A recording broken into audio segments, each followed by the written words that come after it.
Sa katingog, usa ka katawhan.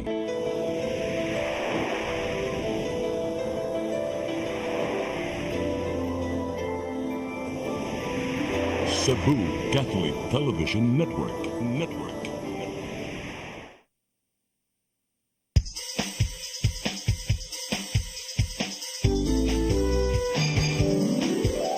Hello Cebu, maayong ka.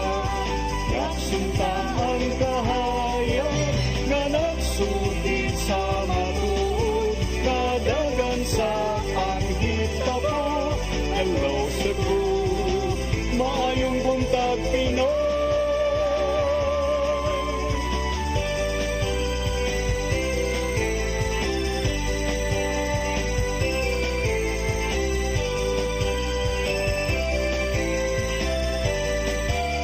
Ang katutulungan sa mga katawhan. Hello Cebu, hello Cebu, maayong buntag Pinoy, maayong buntag Pinoy, maayong buntag Pinoy. Hello Cebu, may buntag Pinoy, adlaw karong Martes, pitsa 29 sa buwan sa Abril tuig 2025. Kami yung mga alagad sa kahanginan. Ako si Malu Inocando Tabar. Ako si Attorney John Destacamento. Uban nimi ang sa alas 9 karong buntag kastong programang Hello Cebu, maayong buntag Pinoy. Samtang nagpaabot ang attorneys tong weather update ato sa unahon pagpadangat ang ato ang front pages sa mga pamantalaang lokal ug nasyonal. Atong sugdan sa Sunstar Daily. Sa Sunstar Daily, no double funding for CCMC elevator. Sa Super Balita, UP grad patay sa encounter. Sa The Freeman, in Cebu Province, 20 pesos per kilo rice rollout ready. Sa Banat News, 7 ka NPA napatay sa engkwentro didto sa Kabangkalan City, Negros Occidental. Sa Philippine Daily Inquirer, Philippine Festival attack, deaths hit 11, suspect charged. Sa The Philippine Star, NSC refutes China claim of Sunday case seizure. Sa Manila Bulletin, world mourns with the Philippines, suspect in Lapu-Lapu Festival tragedy in Vancouver charged. Ug sa Tempo, terrorism ruled out. Driver in Vancouver car attack had mental health issues, according to the police. Mao katong front pages sa mga pamantalaang lokal ug nasyonal. Ing tungura atong ipadangat ang ato ang labing uwahing pagbana-bana sa lakat sa kahimtang sa panahon. Hikis pag-asa Mactan, Miss Ana Dumdum, maayong buntag. Filipino community. Miss Ana, good morning. Yes, ma'am. Yes, ma'am. On air. Yes, ma'am. Good morning. O mo kanatong weather update karong adlaw. Sa kasamtangan, ang low pressure area nga itong ginamonitor sa balas 3 kanyang adlaw na kininimutang 695 kilometers silangan sa Davao City. Nakasulod Naginisulod sa Intertropical Convergence Zone nga nagapektar karon sa Palawan ug sa Mindanao. And so far, ang LPA nga itong nasgutan, ubos ang tsansa nga mahimong sa kabagyo, sulod sa 24 oras.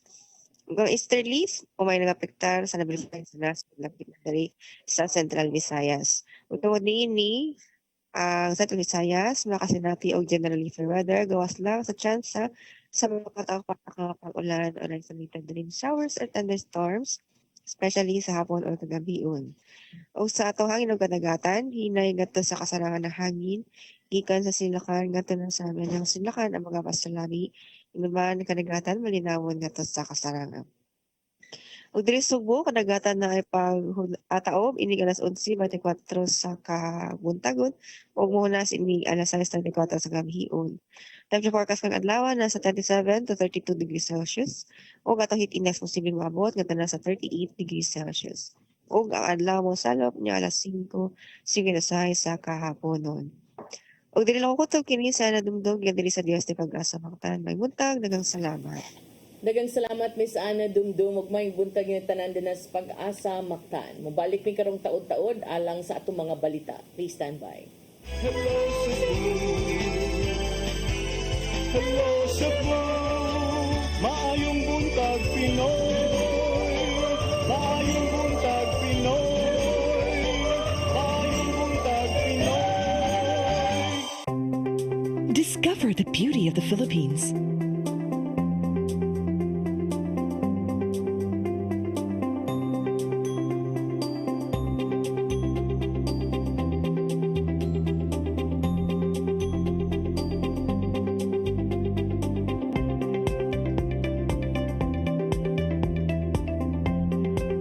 With Philippine Airlines, the country's flag carrier.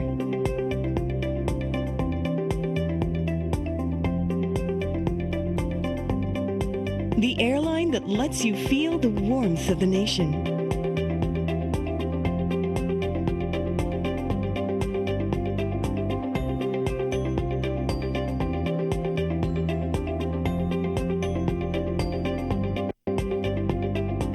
Mabuhay!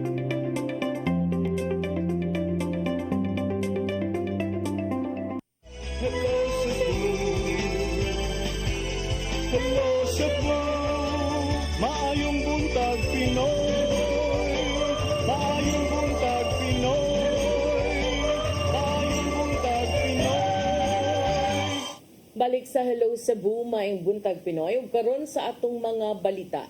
Nagunas to mga balita karong buntaga, mga infrastructure projects sa kagamhanan sa syudad sa Subo, apil sa mga exempted sa election ban sa Commission on Elections. Samtang gipangandaman nila ang pagpatuman sa tag 20 pesos kada kilong bugas, bugas humay karong simanaha. Ang kasayuran ihatod ni Gia Navarro. Gikumpirmar ni Mayor Raymond Alvin Garcia nga mahinayon na pagpatuman sa mga infrastructure projects sa Cebu City Government. Exempted din noon sa Commission on Elections ang moabot sa 91 ka mga proyekto sa gipatumang election ban. Apil nini ang katukuran sa duha ka mga eskwelahan o usa ka oval sa barangay Hipodromo ning syudad. Sumapa ni Garcia nga naduso hino na mong request dito pag Nobyembre. Gawa sa mga infrastructure projects, daan ang gi-exempt sa COMELEC ang mga social services programs sa LGU. Kiniuman nga mipadangat na sila og petisyon ngadto sa uluhang buhatan. So there are three things. No, first is when we wrote them a letter, they replied what is included and what is not included. And then they acted already on our social services sa first. And then now is the second infra. So social services naman na, infra na sa ang sunod. Apan gilauman gyapon ni Mayor Garcia nga malakip usab sa exemption ang paggapod sa Charter Day bonus ngadto sa mga regular o casual employees sa Cebu City Hall. Sanglit giapas nila sa nanglabing mga semana among hangyo aron tugutan ang mong bonus nga nagkadidad og dag 35,000 pesos matag usa. Okay, pero we're progressing day. I'm keeping my fingers crossed kay ang atong mga empleyado nanikad na labinag nagpupot og kamera. Sa laing bahin, gipangandaman sa kagamhanan sa syudad ang pagpatuman sa tag 20 pesos kada kilo nga bugas humay ning simanaha. Apil ang P20 program sa Department of Agriculture sa mga programang gi-exempt sa election ban sa COMELEC. Sa kasamtangan, nagpakisayod ang mayor sa mamaymong guidelines sa dili pa ilusad ang pilot implementation nini karong Mayo 1. But there should be no reason not to include Cebu City because Cebu City is an LGU under not only the island Cebu but the entire Philippines. Daan ang gihimugatan ni Gobernador Gwen Garcia sa milabayng semana nga dili pamulitika o dili usab vote buying among programa isip saad sa kasamtangang administrasyon. Gian Navarro, CCTN News. Samtang 12 ka mga gun for hire group nga naglihok sa Central Visayas nabungkag sa kapulisan ning tuiga sukad nila gihingusgan ang kampanya batok niini. 300 ka loose firearms usab ang ilang nasakmit. Ang kasayuran niya di Arnold Bustamante.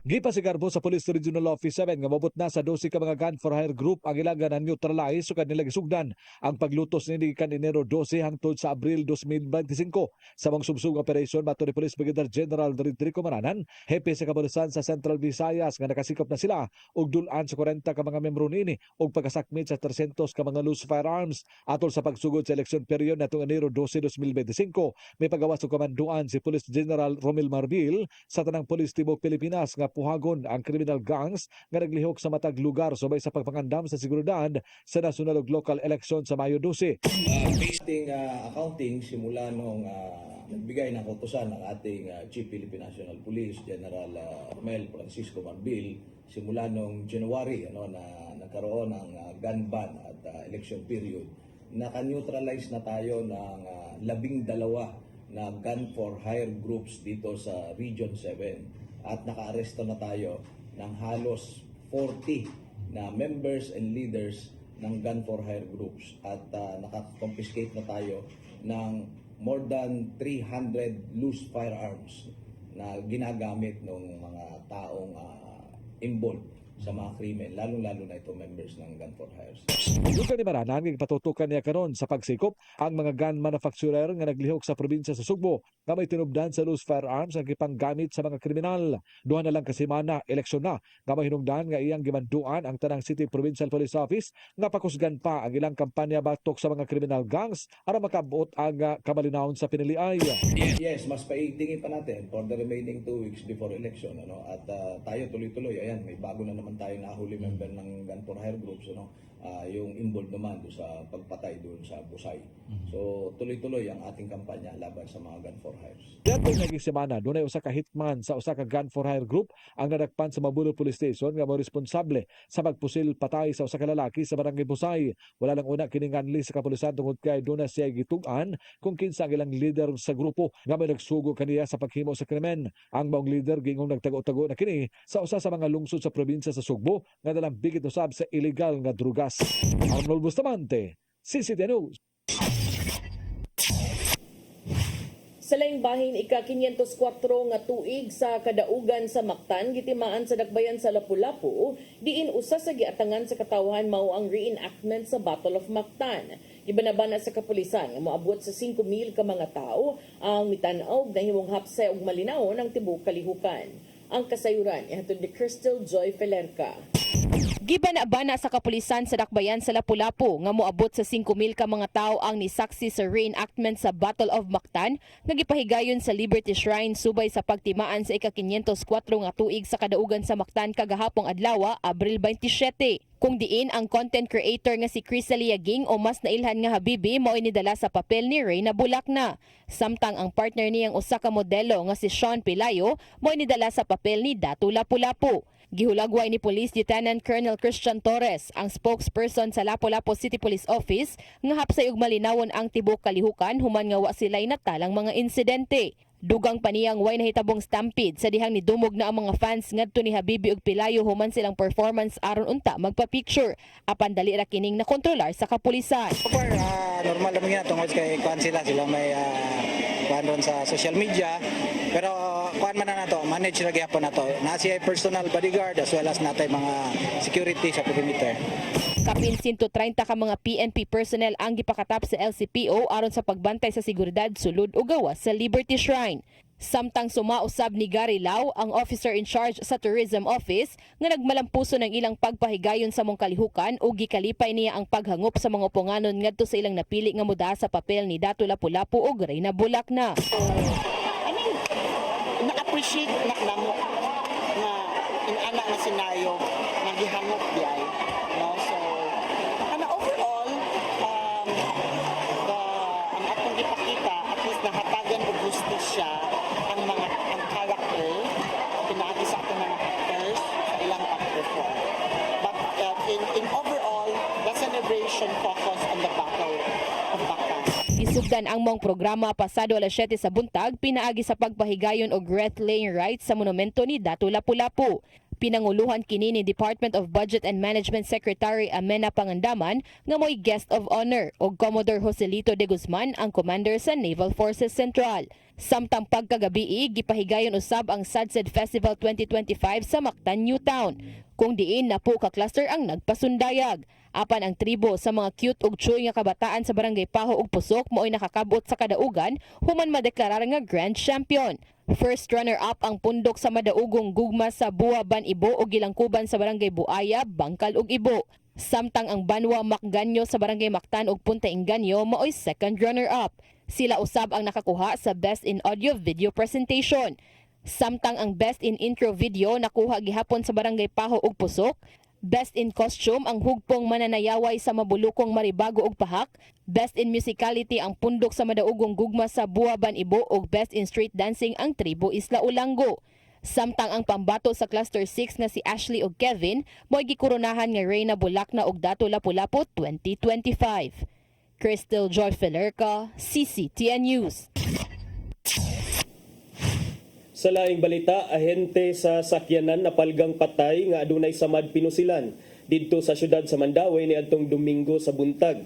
Nagpadayon karon ang investigasyon sa kapulisan pagtino sa mga sospek ug sa hinungdan sa pagpatay. Ang kasayuran nihatod ni Mary Rose Sagarino. Napalgang patay ang usa ka lalaki sud sa iyang sakyanan nga nakaparking sa Zueleg Avenue dul sa usa ka universidad sa syudad sa Mandawi kagahapon. Giila ang biktima nga si Imanuden Manunggiring Rasul napalgang nagbuyod sa driver's seat sa iyang sakyanan mga alas 6:30 sa buntag kagahapon. Ang biktima nakaangkon og samad pinusilan sa luyo sa bahin sa iyang uog lawas. Una siyang nakitaan sa usa ka traffic enforcer alas 5:40 sa buntag. Human nabantayan nga daw wala nay kinabuhi nga gilayon usab na nawag sa mga otoridad. Nagpadayon ang investigasyon sa kapulisan aron mailhan ang nagbuhat ni ini o kung unsa ang motibo. Matod ni Police Lieutenant Colonel Mercy Villaro ang tigpamaba sa police office nga gisubay na nila ang nagkadaiyang anggulo sa posibleng motibo sa pagpatay. Usa na niini ang pagpanulis. Ang wala dito ang iyahang cellphone ug ang iyahang ang wallet. Usa pa sa motibo nga ilang gisubay ang posibleng personal nga panagbingkil. Matod ni Villaro nga aduna nay natino nga person of interest ang mga investigador subay sa gipahigayon nga pagpakiistorya sa pamilya ug kaila sa biktima. Gihimugatan usab ni Villaro nga isolated lang kini nga kaso sa syudad sa Mandawi. Mato nakita nato no, this is an isolated case. So dili gyapon ta mobalakan diri sa Mandawi kay we are generally peaceful and nanatag gigunitan karon nga person of interest and ato aran jud gihapon na as soon as possible ato nato na masulbad unta hopefully ang kanisya nga case. Mary Rose Sagarino, CCTN News. Sa atong katapusang balita, 7 ka giingong mga sakop sa New People's Army nakala sa engkwentro sa mga sundalo dito sa Kabangkalan City, Negros Oriental. Mga sakop sa 47th ug 11th Infantry Battalion nakadawat og report gikan sa mga molupyo sa Barangay Tapi nga matud pa dunay presensya sa mga NPA sa maong lugar. Ang kasayuran ihatod ni Arnold Bustamante.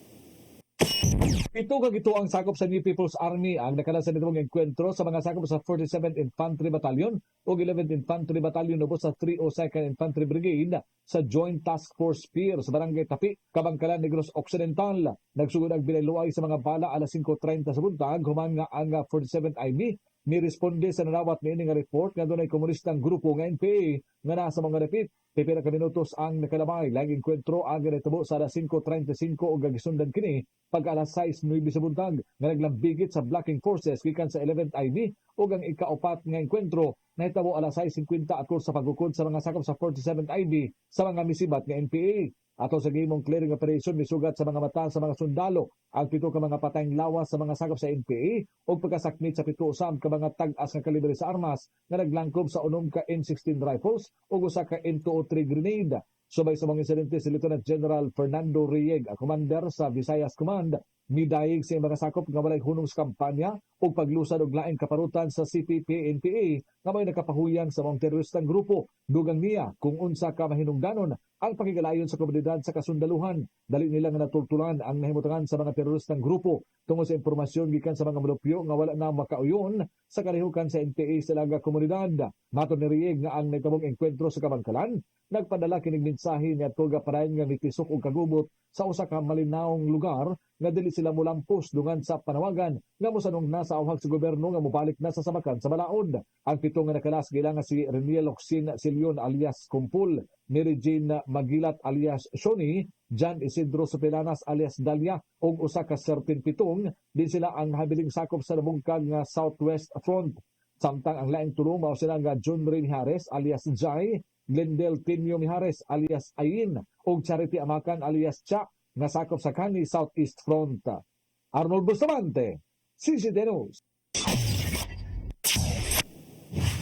Mao kadto ang mga balita nga nahipos sa atong CCTN News and Public Affairs team. Kadto mga balita inyo nakit-an kagahapon sa atong programa sa Sairi 47. Yan sa atong pagbalik do natay bisita dinhi sa newsroom nga atong makauban niya maghisgot-hisgot pud kita og pipila ka mga isyu nga may labot ang lungsod ug ang nasod. Please stand by. Hello Cebu, maayong buntag Pinoy. Maayong buntag Pinoy. Maayong buntag Pinoy. Discover the beauty of the Philippines.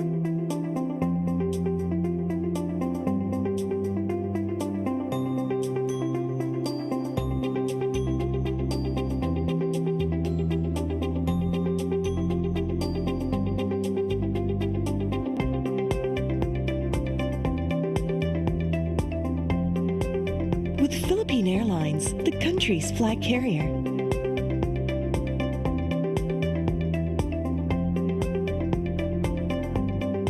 The airline that lets you feel the warmth of the nation.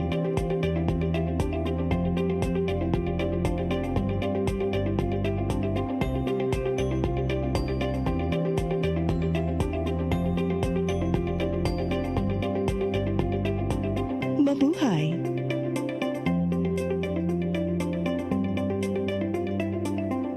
Kaiba sa mga politiko, matagal nang ginagawa ni Ariel Querubin ang ipaglaban tayo. Kahit sariling buhay inaalay. Ngayon, iba ang laban. Pero tuloy ang misyon ni Ariel Querubin, ang ipaglaban tayo. Kung medalya ang sukatan at hindi pera, si Ariel Querubin ang ating bayani na karapat-dapat sa Senado. Pag may Ariel Querubin sa Senado, may bayani tayo sigurado.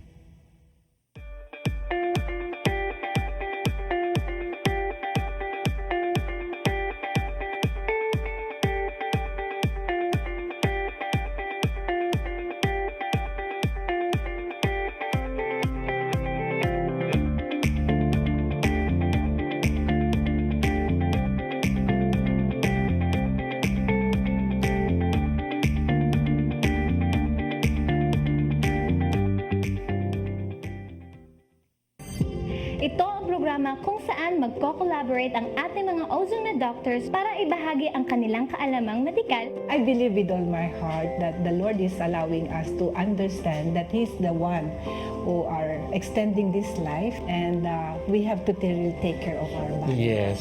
Matag episode, among ipaambit ninyo ang mga healing testimonies. Every day, pag gising mo, iisip ko kung ilang taon na lang yung itatagal ko. Yung ganun. This is your path to a new start. Ozone Med Wellness Clinic New Start. Napapanood every Saturday 8 to 9 a.m. Og ang replay airing matag Miyerkules 1:00 hangtod 2:00 sa hapon dinhilang sa CCTN Channel 47. PRO7 Action Files. Mga panghitabong naglambikit sa katawan. Ihatagan ng aksyon o kasulbaran sa kapulisan. PRO7 Action Files. Base sa talaan sa Police Regional Office 7, nakatakoy panayong isuway at hanggang katinawan, pinaagid ng maong tulumanon. PRO7 Action Files. Anong kaninyo sa Police Regional Office 7 o NTV CCTN.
internet sa kong anak, ma'am. Ay, wala na yung problema. Mag-Sinisibu! Sinisibu, Sinisibu, For your internet connection, and for the signal of your cable TV. so fast and straight the transmission to your home. Sinisibu! Sinisibu, Sinisibu, Offers you to have fiber optics. for your viewing experience, perfect and clear, so fine. So great and affordable for you to enjoy. Sinisibu. Sinisibu Television Network Incorporated offers fiber to the home broadband internet bundled with fiber to the home cable TV connection. Sinisibu Television Network Incorporated with its operation in Metro Cebu and the whole province of Cebu soon. And affordable for you to enjoy. Sinisibu!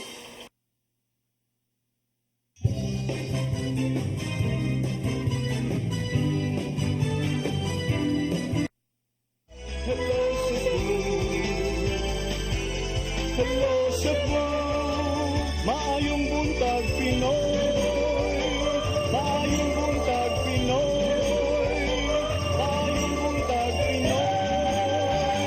Balik sa Hello Cebu, maing buntag, Pinoy. Ya, partner. Tay bisita karong adlaw. Ning tungura do na tay kanang pinasidunggang dinapit ato ning kumustahon kay murag sama sa atong gihisgutan kaniadto Attorney Jan. Murag lahi ang Cebu City ron nga eleksyon, daghan kay kog mga amiga mangutana kumusta na makamuka ingon gyud ko kapoy na uri ko Cebu City kay tanan puros ka ila, so kani very familiar to me kay murag nagkadungan pa ni silang pangalagad sa akong apuhan. So, kuan ni siya, return of the comeback na ni siya ron. Second term for the return of the comeback. Atong kauban karang buntaga diri sa programa, si naglingkod karon ng magpapili balik pagkakonsihal sa Dakbayan sa Sugbo, Councilor Noel Wenceslao. Maing buntag, konsihal, and welcome to Hello Cebu, Maing buntag Pinoy. Maing buntag Balo, and maing buntag Attorney Jan, and welcome sa atong programa nga Hello Cebu. I'm very glad nga gitagaan ko panahon pag-imbita ko niyo sa atong studio sa CCTN. Salamat sa kayo nga nakalugar ka. Kay Bobby akong visit. Tingkuan ba ron? Ting handshaking. Yeah, we are in the home stretch na sa kumpanya, but tungod sa importante ani ako lang do away sa handshaking. Supposedly namin handshaking karon dito sa Talamban. Oh, sige, may buntag des taga Talamban. Kuan na lang sa ninyo. Leaflets lang sa inyong dawaton din na. Ug jingle.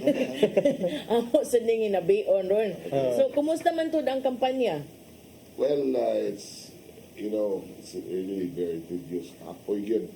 Pero sometimes it's also inspiring, especially kung makakita ka ng mga supporters na mo, daghan ng mga tao nga dumadapig na mo. So it's also inspiring. So it's a mixed feelings and malo, no?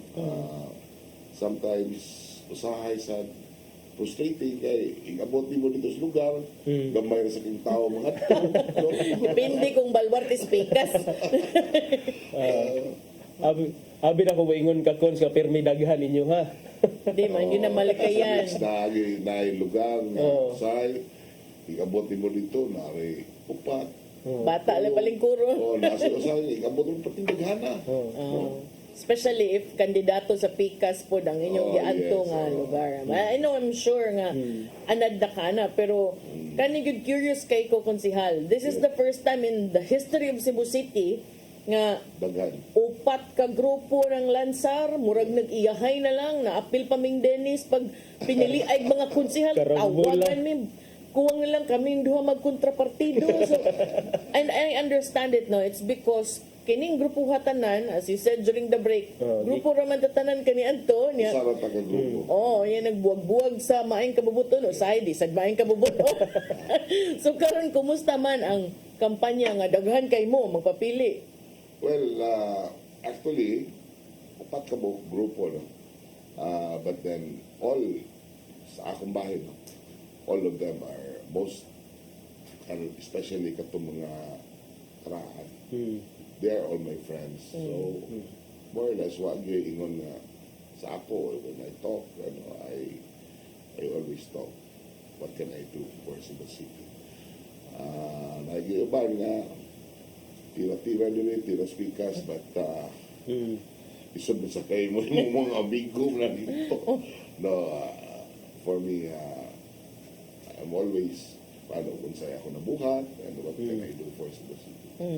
Sa imuhang pagbalik karon, no, this is the second round naman sa imong pagpangalagad sa konseho, kanang imong gitutukan yun ang finances of the city. Yes. Unya, kumusta man sad na nga responsibilidad? Well, diya sa konseho, I'm the chairman sa Committee on Budget and Finance. That's the most important. Para ako, importante kay na nga committee ba because all nga gikinhanglan sa syudad which needs kanang paggahin o kanang kwarta, no? Needs an approval from the city council. That's why we need to scrutinize whatever is the proposal from the executive department. No? So, naiuban nga tanaw na mo nga ligid angay. That's why we slash.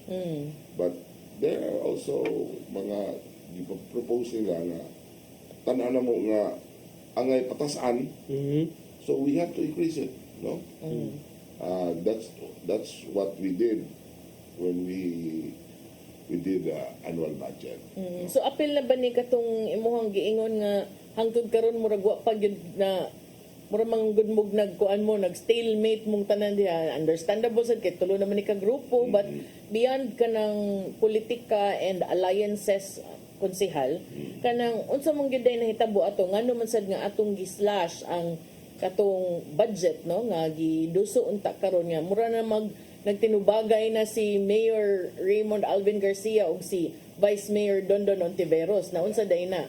Well, actually, there are items na slash number, especially number one, atong livelihood program.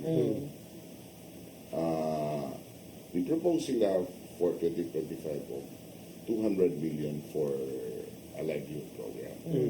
In 2024, nasa livelihood program na 200 million. So, para na mo nga di na siguro kay wa magbuto magamit ang 2024 nga ilang gi-obligate karon pa nila gigamit sa first quarter for 2025. So, I mean, objectively, kung in 2021 and 2022, we have also dole outs katong gitawag na magtapat bitaw. Ibudgetan to na mag 200 million. Mahugman ni siya og counterpart sa tupad sa dole, di ba? Tapat ang ano to. Aron giilisan na mo nga ng livelihood. But then during the time, there was Odette. There was COVID. Kinanglan yung tagaan na to. And that's 200 million. Na justification. Karon, mag-additional tag 200 million plus 200 million, that's 400 million. Para na ano, is for me, it's too much. No? It's too much for us to give nga sa una gani nga there was Odette and there was COVID, 200 million na yung proposed na mo. That's why we slashed the livelihood ng katong 200 million. But reportedly, doon naman sa mga na among aning mga pagburukan ninyo sa budget karon, no, matud pa na pagan ang Charter Day bonus kuno, napagan sad kuno din ha ang kantidad nga gamiton para sa katong CCMC. So kanang is that justifiable also? Well, ang katong Charter Day bonus was not part of the annual budget. Yes. It was under supplemental budget number 1, the 35,000. You know, katong 35,000, ang proposal from the executive was 25. But then, during the time of Mayor Rama, ang proposal niya was 35. Pero among gi-slash to 25 because of the financial, di kaya sa the finances. Karon pagtanaw na mo nga, di pa mag enough money for that. So that's why gi-raise na mo to from 25 to 35. Now, when we scrutinize the budget, Manggod, ang naitabo, pag-propose nila sa 25, wa nila mabutang ni accounts sa increase for the kanang special accounts sa giukuan. So that's why we return it to the executive. Muna nadugay. Kinahanglan man nga ibalik nimo og budget hearing ana ba kay ibaw na ka sa proseso sa gobyerno. So ibalik na mo from the proseso. That's why nadugay gyud na-approve na mo was March 26. Then March 28 was the first day of election. Campaign period. Campaign period So, na. ang itabo, naabtan yun sa katong cut off. No? That's why ang executive, according to the mayor, istorya mi, ingon siya nga we need to kinahanglan itaw kumilit po nung Exemption. But then, I already talked to Attorney Kadungo. Attorney, kinahanglan pa ba tayong exemption na siya? I don't think na we need that because para na mo, that's a program. Whether election o wala, naagi na. Naa mga na-anniversary bonus. So what you will do is, when you release the money to the employee, imuha niyo og letter ang COMELEC na nag-release mo for the anniversary bonus. But then, according to the mayor, di ko na siya mo-risgo kay basig ibaw ka election time, kasi kasukasuhan na sa siya. That's why ingon siya nga, to be safe, kunya na lang po na. Mga ilang yun. After election. After election. After election lang release. It will be released, but after election. Oo, definitely kaya na may allocation. Yes. So mura manggudog ka ng naabot na sa nitpicking konsehalo niya. I know na it's difficult for the council kay si Mayor Raymond Alvin Garcia kanhibi si Mayor kauban na sa ninyo, di ba? And then tungod lang yun ani medyo lahi na but naggahapo ganina nagkatawag kay nakabasa ko na kanang apil na ang gibag-on sa papel 5 ingon si Konsehal Dondon nga 5 pages naman to dali ram to i-review ingon si Mayor kita mo ani kabagaan ni so nakaingon ko nga naunsa naman mo din ha. No, actually what really happened because there was when the DBM reviewed the annual budget there na certain items na disallow nila. And the reason for the disallowance, according to the DBM, na yung mga items na na-propose, and it was approved with the City Council, na wala mabutang sa EIP, sa Annual Investment Plan. Ang proseso magod sa budgeting is, number one, the ang Cebu City Development Council will call for Kibawyo Canal a meeting, no? Then it will be approved by the CDCC and it will become as an IIP. Annual Investment From Plan. the Annual Investment Plan, the executive will pick up kung unsay mga i-propose niya. So dili mahimo nga mukalit lang butho ang usa ka proyekto kung wala ni agi sa Cebu City Development Council o wa na appeal sa Annual Investment Plan. So what really happened kay wa man ma-appeal. So there was a proposal from the executive na wala ma-appeal sa ila siguro gibitso propose na wala ma-appeal sa Annual Investment. Unsa man ni nga proposal? No, Unsa nga project? daghan tulo. But the amount is around 80 million, 80 no? million, yeah. I think the part of that is ang katong naamgat with personal services katong mga basta hiring. Hiring. So daghan tong mga items na to. Di lang ko makakuha kito dito sa opisina. Then moto nga nahitabo is because it was not part of the annual investment plan. It is allowed sa DBM. So ang question na to kay according to the mayor, wa magud review ka sa city council. Oh. Ang- Ano wa masad ninyo gi-review? No, actually, based on experience kayo, kay dugay naman yun, ano, Karaan. ang review na mo, ang katuran, among hilaktan. Like for example, we increase the budget for the CCMC, the drugs and medicine, because we increase it to 60 million.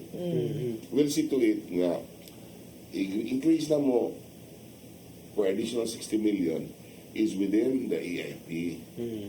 Kaya i-reduce na mo, di naman na kinalang nga kwan. Mubalik ka siya sa proseso. Kaya So appeal supposedly, di kita i-propose sa executive department ang budget kung wala makabutang sa EIP. Okay. So, in inana, the first place, technicality. wala ang tato nga line item cons, in other words. Di kita to pwede nga mo-propose ka nga dili mapin sa EIP because we presume nga tanan nga gi-propose nila is within na appeal dito. They're supposed to know also. Kaya abogado ba yung mayor? Sige, So, wakoy gilabanan ninyo ha. Kay Usually, ang mo review na is the budget office. Kaya ang tanang proposal sa mayor, maagim na sa budget office. Yes. City budget. Okay. And of course, imosad ng kanang detalyahan ug maayo kay imosad ba ng committee. Makuan sa ka, di ba? Yeah. Pero usually gyud ang among kuan gyud na nga i-review na gyud sa city budget. Ang amo ra katong gipang increase na mo or among gipangilabtan, more to yung review na mo is within the EIP. Karon akong nadunggan sad kay ningon man sad si konsehal so Mayor Raymond Alvin Garcia, lahig partido. Ikaw, lahig sa partido. Ato na ning, kung ano na, haruso nila tanan. Kunsel Mary Ann de los Santos, ako'y lain man sa partido. Lain man po diyang nauting kayan dito, kunsel. Lingon man sa siya, naman ko na'y kuha suspension kuno sa katong, di ba, this year man to, yung gihisgutan, katong incentives ba to nga, giflag sa kuha ang pag-release at tong 71. Oh. Yes. Actually, ang reason ato, it's because ang kanimagong anniversary bonus, there should be enough justification to give, no? Like for example, the awards of the city. So, para sa COA, it's not enough ang katong i-justify nila nga sa praise, approval. That's why gi-flag nila sa COA ang katong anniversary bonus. Pero, I don't know karon ha, because the 35,000, daghan man kayo ang, just in fairness to the city, daghan man kayo isang nadawat ng mga awards from the national and regional office. That's why we give additional 10,000 to the employees. Yes. Dili tungod kay eleksyon. Well, no, it's not because of election. But, Kay deserve lang yun. ako ba nagunahon na? Sige. Kunsihal, sa inyong pagsuroy-suroy karon, as we said ganina, daghan kayo mong nagkuan, daghan kayo mong nag-abot, no? Unsa man sad, kumusta man sad, considering nga ikaw, line up man ka sa, akong klaruhon, kay masayop niya ko, Team Rama Bagong Sugbog. Oh, so, kumusta man sad ang inyong pagsuroy-suroy? Dili ba mo apektado sa katong nahitabo ni Mayor Rama the past few months, especially sa ihang dismissal? Wala man, because actually, Rama can justify it and people knows na, you know, it's more of politics man ko na itong pagkitabuha. But, you know, para na ko it's just like sa una, we are one family. Karon extended family na mo. Wa may kibaw ba nga sa usa ka pamilya murag anak mi, wa may kibaw nga ang among amahan si Mayor Mike Rama ug among inahan si Raymond Garcia nga mag-divorce di ay. Unya, Bitaw. iabot ang point nga ipapili na ka. Okay, Ug kaysa asa may ka magdahom. magduyog. So more na that's more inanang Anak ka simple nga kuan mahiluna niya. Di man gyud malikayan pod nga arikas duha kay maglisod sad ka, di ba? Mo na nga puro sa gyud kaila, no? And even BOPK former family ko na ako. Napagiday former family. Oh, kapoy biyaning bisyuha. And there are times nga mag-abot me like there was one time nga naasay usa ka gibitar ko sa usa ka kuan dito nga I think it's Nabolo. Pag-abot ako dito na Abot po tanan. na ay taga-Kusog, na ay taga Yugi Ruiz. Oo, napagidi ay. Upat ba ya ka grupo? All-star. Oo, imitaron mi ba? And di man may pwede nga, di may mato kay... Oo, correct. Oo. Anad na kay kaana. Siso na kay kaana. O niya, kuyog sad ka katong ni anhi si Vice President Sara Duterte. No, we were preparing for that. In fact, diha mi sa Balilos because ang schedule ni Sara ato was handshaking das Balilos. But then, wa man siya kaabot anang smutak sa iyo. South da ito, no? South Umotong pagkahapon na siya ni-attend sa Suba. Okay. Wala ko kanto. So karon konsihal sa imuhang tingwa magpapili na pod sa lain na pod nga termino unsa man sad ang imuhang ikadalit sa mga tao sa kadaghan ninyo ng lansad konsihal? Well,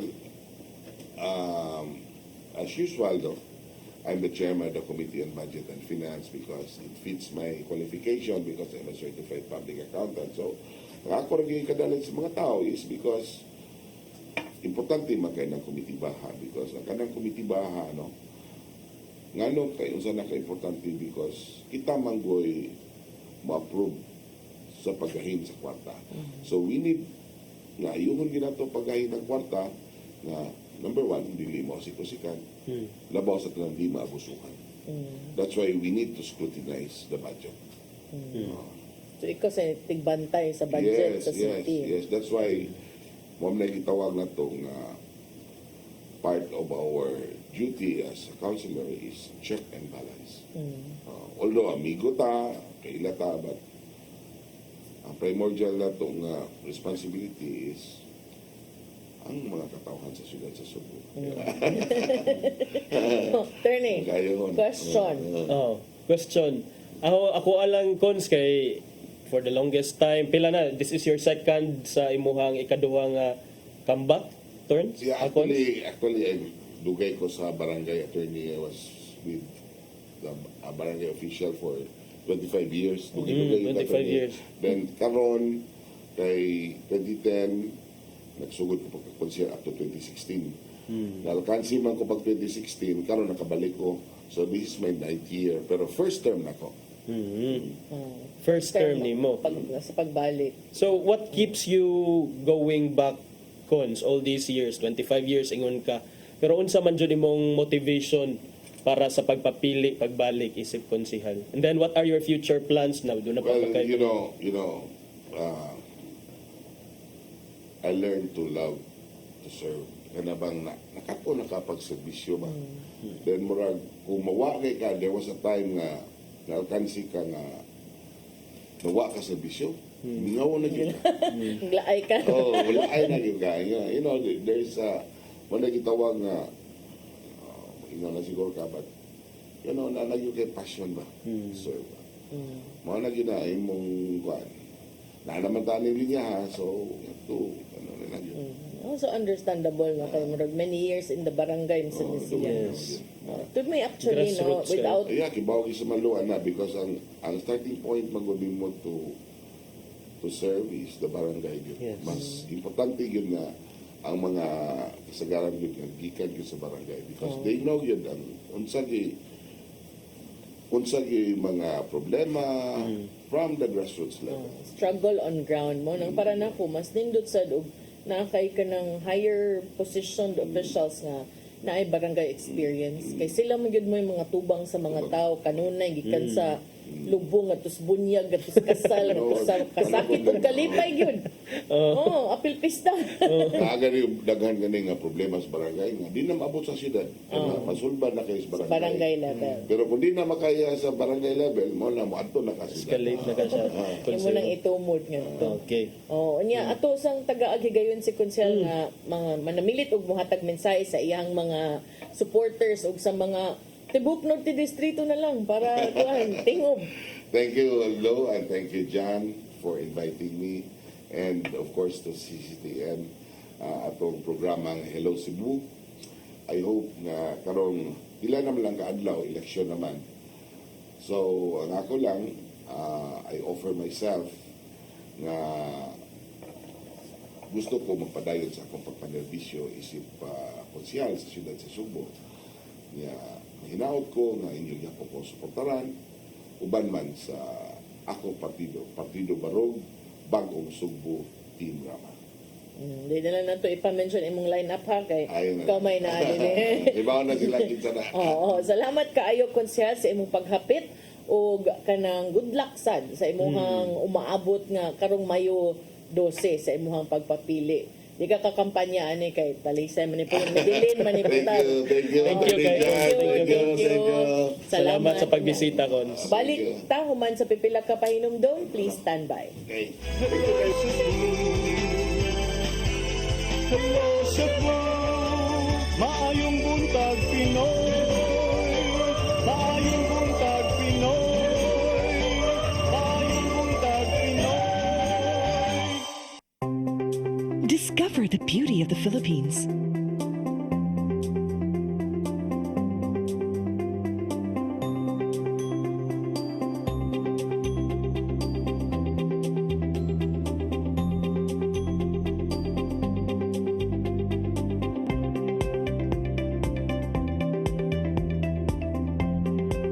With Philippine Airlines, the country's flag carrier.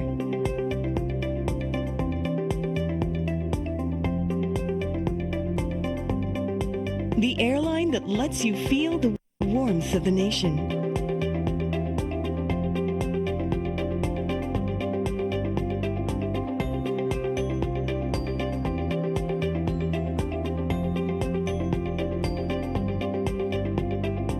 Mabuhay!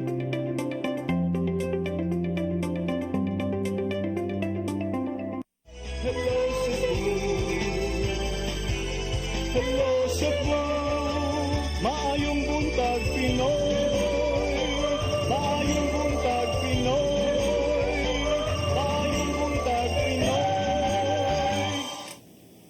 Balik sa Hello Cebu, may buntag Pinoy niya. Mubalik mi para manamilit. Rog makaya pa siguro gamay Makaya, na ang oras. unsa man. Kato na lang gisgutan ka ganina ni sa balita ni ko sa balita ni Arnold Sir Bustamante nga pito ka mga giingong sakop sa sa No People's Army ang namatay nakalas yun dito sa enkwentro sa Barangay Tapi, Kabangkalan City, Negros Occidental dahil di Oriental. Napakunay mga kadre ug upat ka sakop sa NPA ang namatay. Unya katong giingon nga alas 5:30 usa niini sa mga atong nakita kaning taga Subo, usa ka graduate sa usa ka state university, and kanang para nako gisayangan ko actually niya attorney tungod kay kanang pagbasa nako sa iyahang credentials maayo kaayo og maayo kaayo og agi. So kanang nakaingon ko nga how sad nga naabot siya sa punto nga kanina ang iyahang course of action nga iyahang napili kanina nga daan ang iyang gipili aron siguro makabuot niya ang hustisya nga iyahang gipakigbisugan. Kay kani man gud siya kanang trans woman activist usa sa mga nakalas ug student leader niya ang iyang yung kausa libre nga edukasyon kaning basic social services, good governance. Sa pangalan niya kay namatay naman ni siya pwede ko Di Supelanas.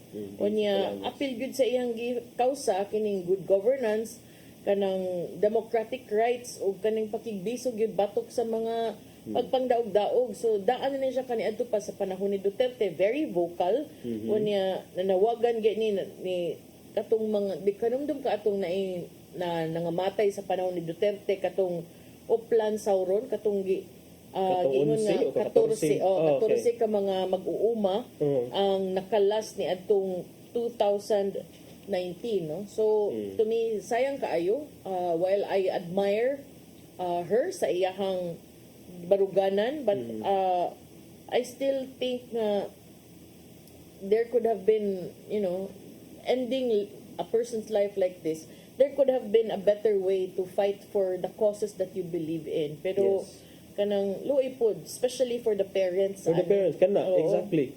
Nakaibaw ba ka ang mga parents ani nga maon na ni ang life that she was leading, and I don't know kung makaingon tag sayang, but for sure some of them will say sayang, but sa ilasang side siguro no life is ever wasted siguro kung If you are fighting for a cause as noble as that. yes, something like that. But at the end of the day, unsaon man na nimo ang cause kung ikaw mismo dili na ka maka-fight for such cause because wala na ka diha. So, So mga activities yun niya, volunteer teacher pa ni. Oo. Kanang to me, a lot of people, basin pa ba, sa imuhang pabilin nga pagpakabuhi, you could have touched so much more people's people. lives and made the changes that you have been fighting for. Kana sayang lang. Oo. And I think she is not the first nga kining na mga nindot na credentials or mga estudyante or graduate of some courses. Daghan tag mga balita sa una nga doon na pa mga estudyante, mga babay pagani nga moadto sa bungtod, moadto sa bukid, mamukid niya dayon mo gunit ani mga armas.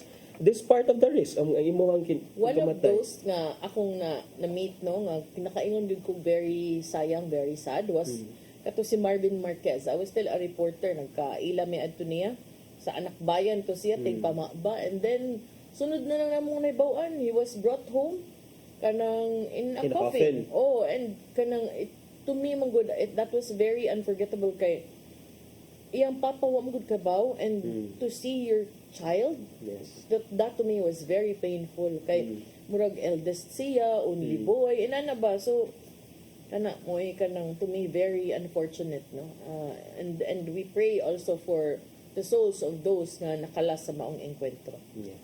Oo, nya wala gid tay oras attorney ato sang ipadangat ang giandam ni Tatay Dodong ani ang pulong ug kinabuhi.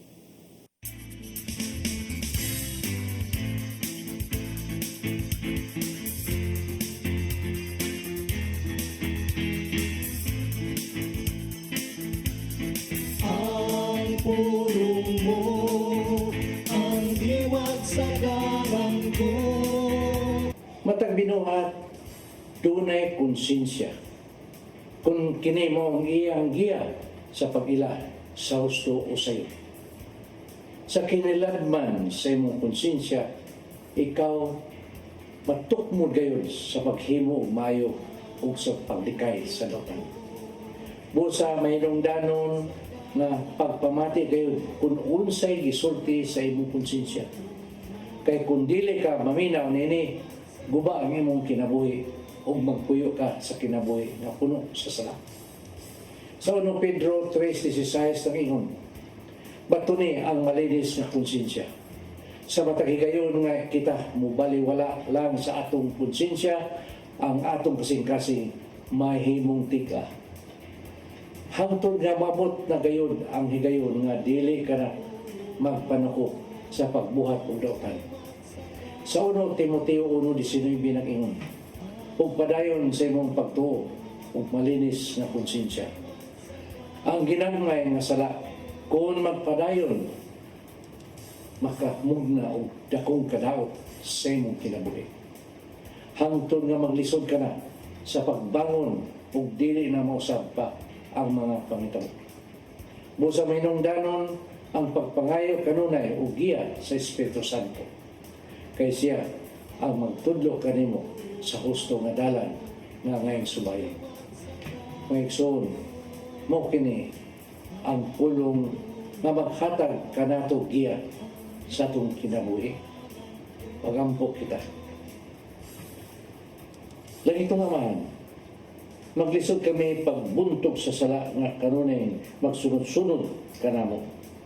Apan nasayod kami nga sa among pagduol kanimo kami dili nimo pasagdan ug imo kaming tabangan nga magpadawgon kining tanan namong gipangayo pinagi sa imong bugtong anak nga si Jesucristo. Amen. Ngan samahan sa anak sa Espiritu Santo.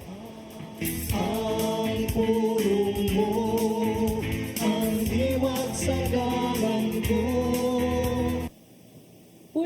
gibuhi ni Tatay Dodong Limchua mo nagtapos sa itong tulumanon. Dagang salamat sa Philippine Airlines. Thank you Archbishop Jose Palma, Nanay Diana Lim Chua ug Tatay Dodong Lim Chua. Thank you, Sir Dennis Tabar, mga kabanan sa TOC, Sir Robert, Miss Inday, Sir Matmat, Miss Mabel, Miss Joanne. Sir Michael, Sir Rodel, Sir Raymond, Sir Bruce ug Sir Ferdy. Salamat sa inyong papakig-uban. Ako si Maluy Nocando Tabar. Ako si Attorney John Destacamento. See you tomorrow sa itong programang Hello Cebu. Mayong buntag, Pinoy. God bless us all.